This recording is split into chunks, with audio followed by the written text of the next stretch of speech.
We've talked at several different times about our arc length of a curve. For one to know, say just in 2 dimensions here, we've got this curve, whatever it is, can we figure out, you know, from here to here, what that curvature length is?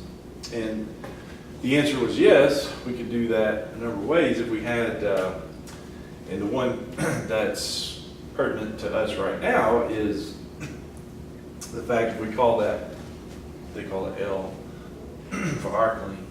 The arc length is, well, if you've got,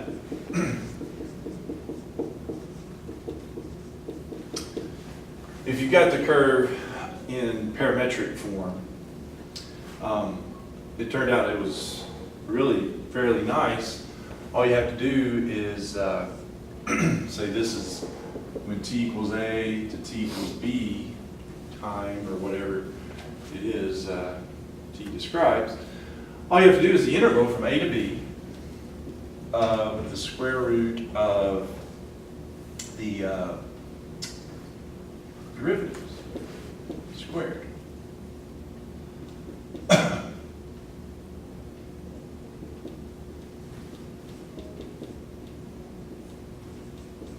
And that'll give you the arc length fairly nicely right there. And they do say, well, you know, you could think of it in terms of the Leibniz.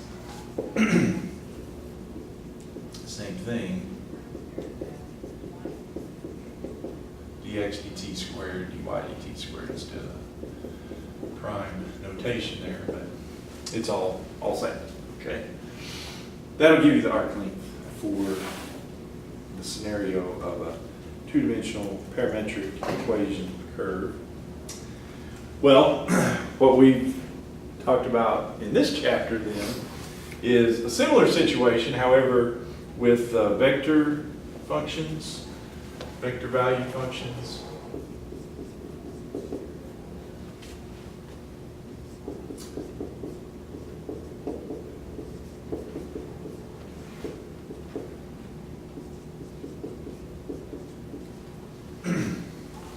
All right, so we talked about these vector valued functions, and they also can describe a curve. In this case, it's a 3-dimensional curve. Whatever that comes out looking like.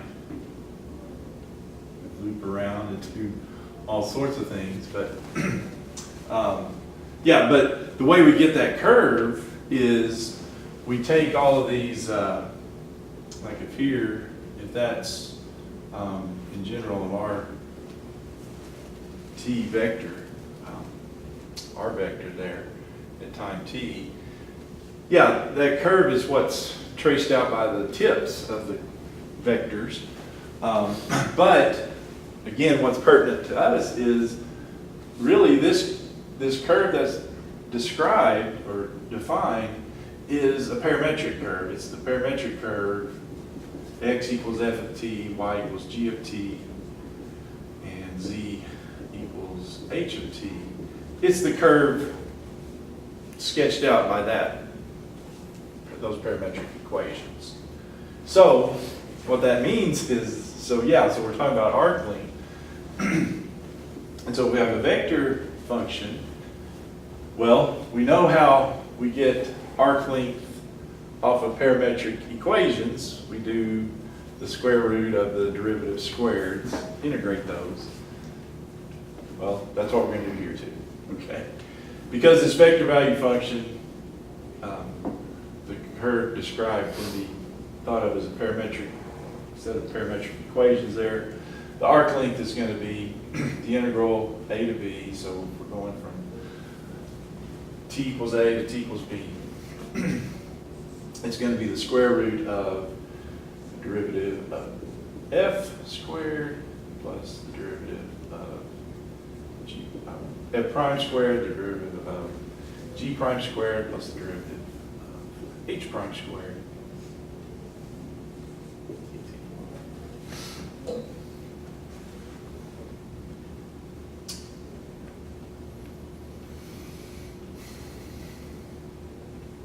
Now, what they point out here, okay, so that's fine, and we could do the Leibniz notation there. I'm not going to write all that out. But we can write this more concisely, more succinctly. If we think about what this right here represents, and if you think about it, isn't that this?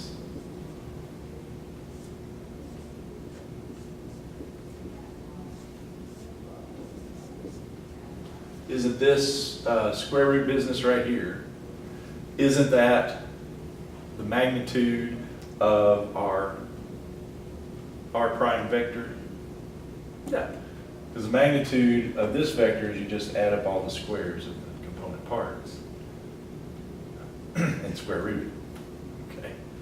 So that's probably how you would see the arc length of this listed, even though that's technically what it is. So, all right.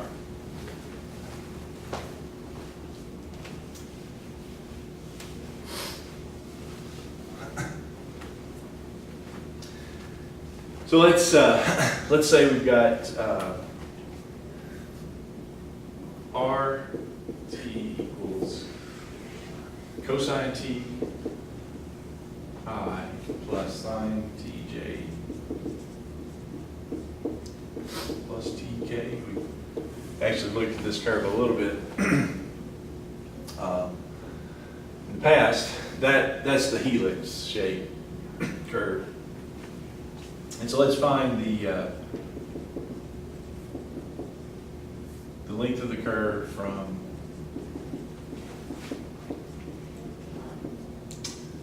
t equals 0 to t equals 2 pi.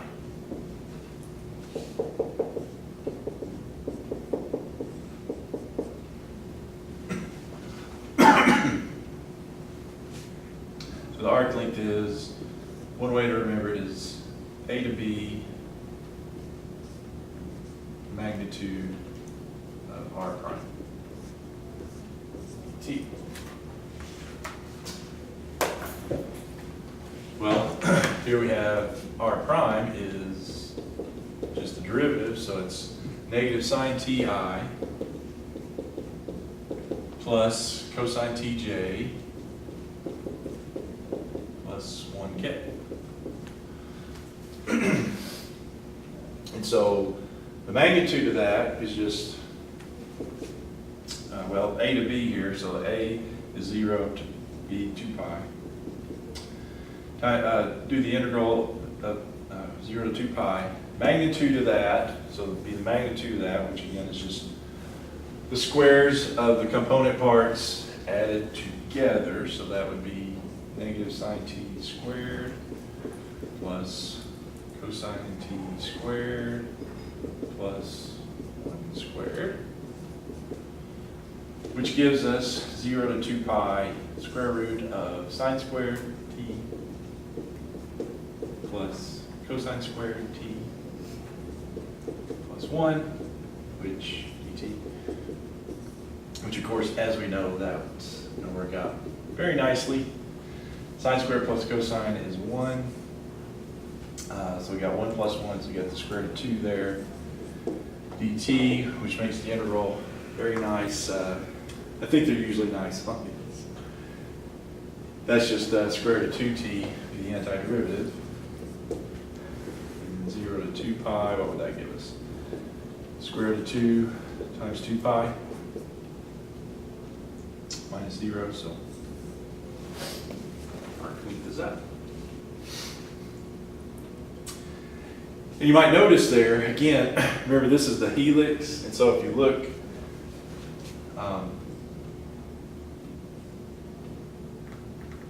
so it's, if you think about this cylinder here, infinite kind of cylinder. So we start at, I think we start over here now. It kind of loops around back and forth. It's that winding around thing. But if you look at it straight down on the tube up from above there, it's just a circle. Which if you think about on a circle, we're going 0 to 2 pi. that would be one complete circle. However, and it's radius 1 here, I didn't mention that, but what the helix adds to that, so it is going around a full circle, but the helix is adding a square root of 2 to that. Multiply a factor of square root of 2. So it adds a little bit of length to it, I guess you might say. But anyway, all right. Okay. Now, another thing they have us do here is this thing called reparameterizing.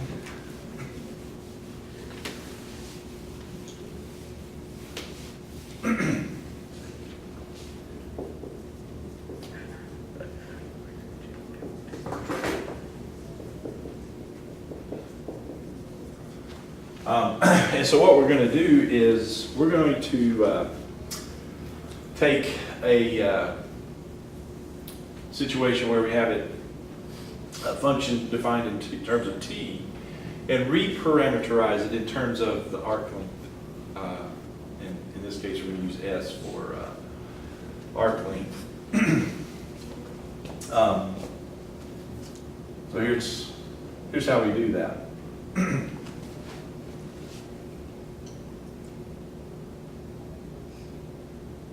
So R of t, so we're reparameterizing R of t to, with respect to arc length. And the arc length, we're going to call that S for these purposes.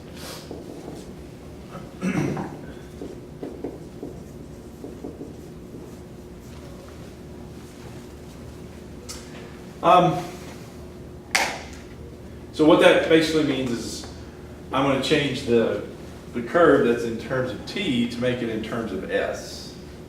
That's more or less what that means.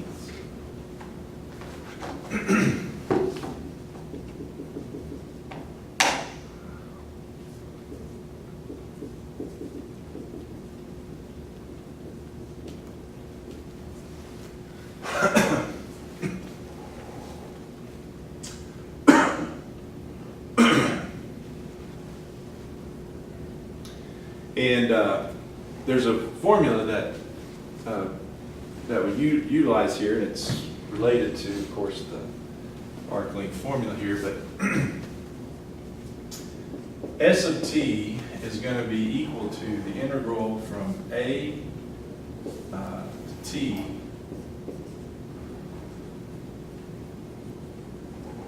the integral of the magnitude, and we're going to use u. Variable, because the t is involved in the upper limit there. That's kind of a formula there to reparameterize here. You'll see how this works out. So if we do this, so this, that's our formula there, sort of our arc length. But it gives us then a function of s in terms of t, the arc length in terms of t. The a here, a is sometimes referred to as the base point or starting point. That's where you start parameterization at.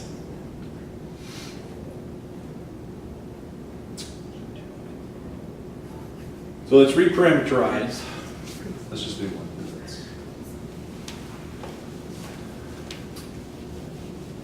Best way to show you what this is.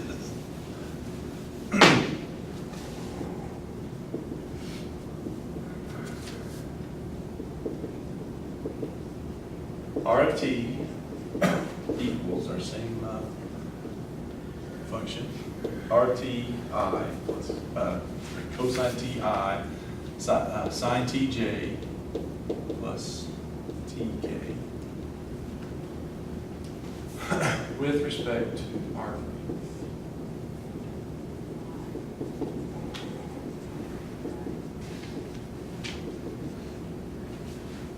Measured from 1, 0, 0 to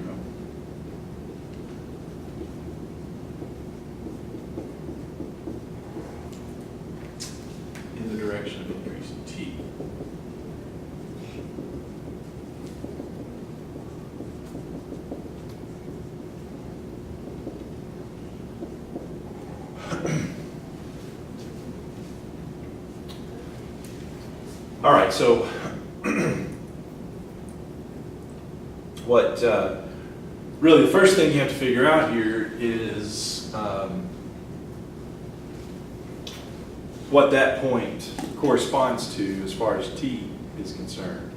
And you would note here it's pretty easy because first of all you got the k part, or the z part of that is 0, which the z is equal to t, right? This is x equals cosine t, y equals sine t, z equals t. That would be the parametric equations associated with that. And so, yeah, it's pretty obvious.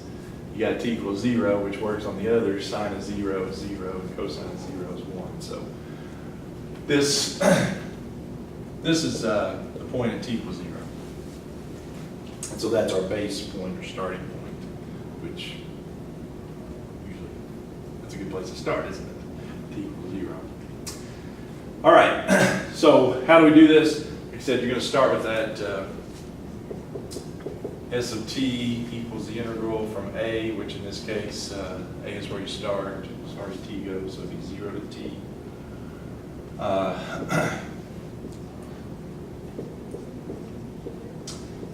Integral this magnitude of the derivative function, which we just talked about. The derivative is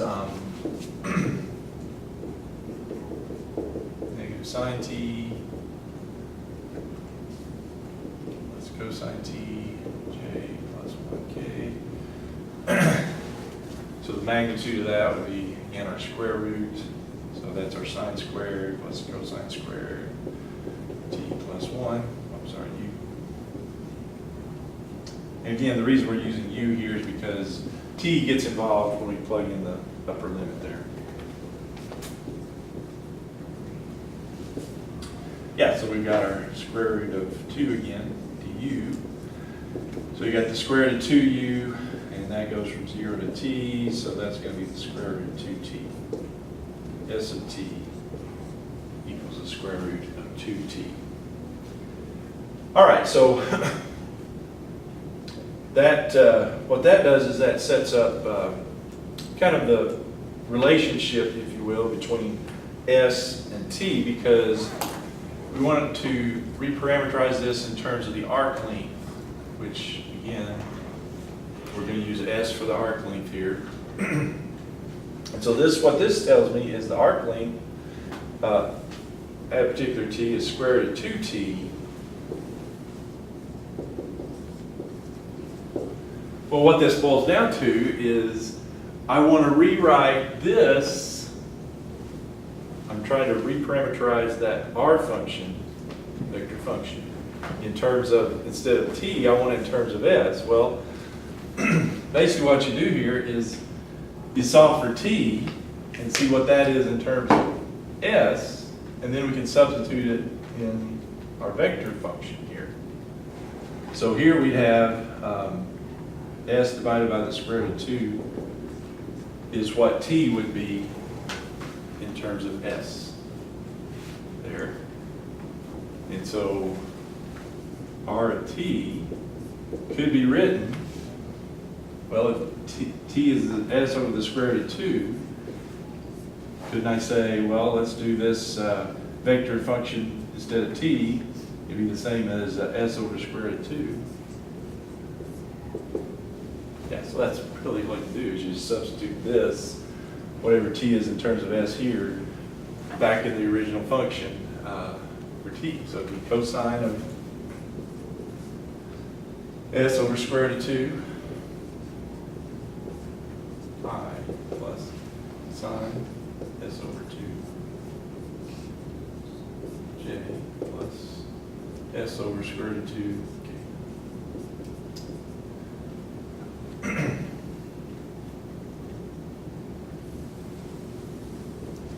So that would be the function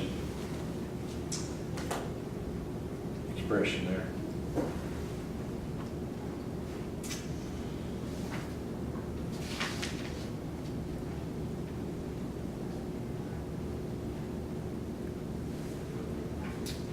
Is that okay? Any questions about that?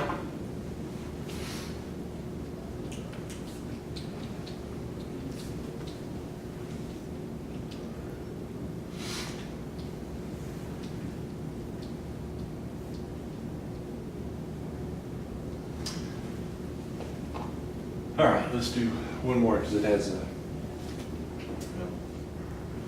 it's a really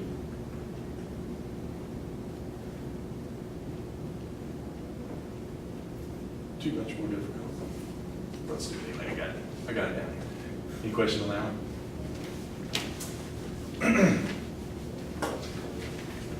All right.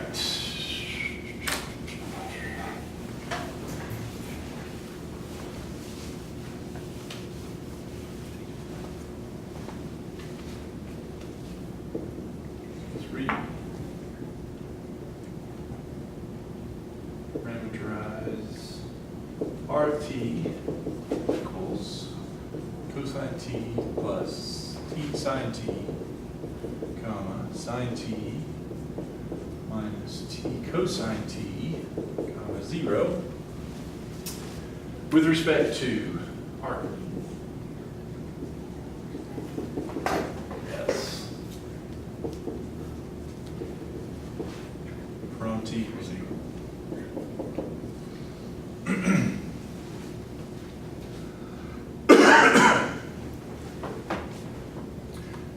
Okay, so we need the derivative here, so let's get that. Derivative vector, so that would be function negative sine T plus a little product rule there, so it'd be 1 times sine T plus T times cosine T. And I would have the derivative of that would be cosine T minus 1 cosine T plus minus T times negative sine T, and then 0 derivative of 0, so how does that clean up? Oh, cleans up nicely, doesn't it? That'd be just T cosine T, and that would be just T sine T. Oh. So I guess that's why that function was chosen, because it comes out such a nice derivative, even though it looks bad. Okay, so reparameterize here. Again, the formula we need is the S of T equals our integral from A to T, which again, the A is just your starting point, so that'd be 0 to T.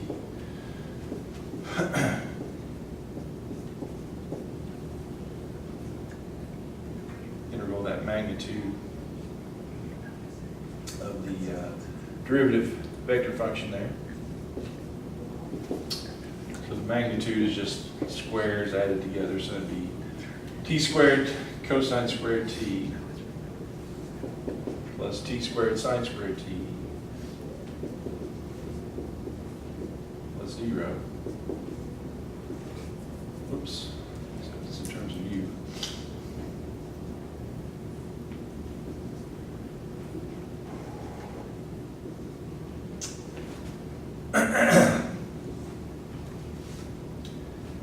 Well, notice how nicely that works out.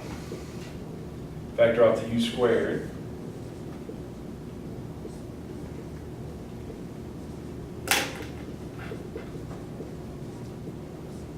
All right.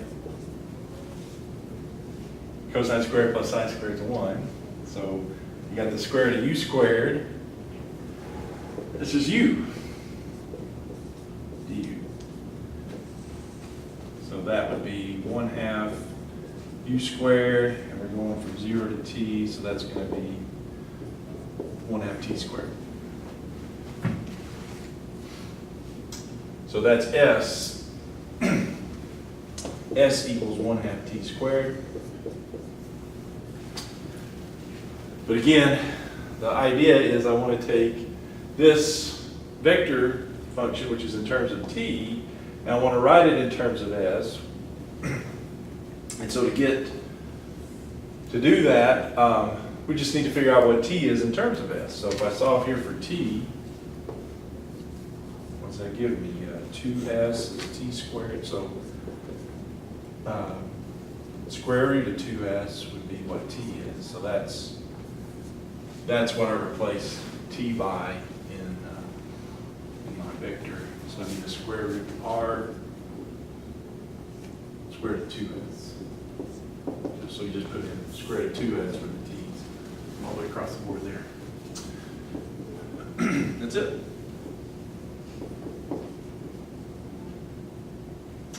Reparameterizing. Sometimes needed to do that.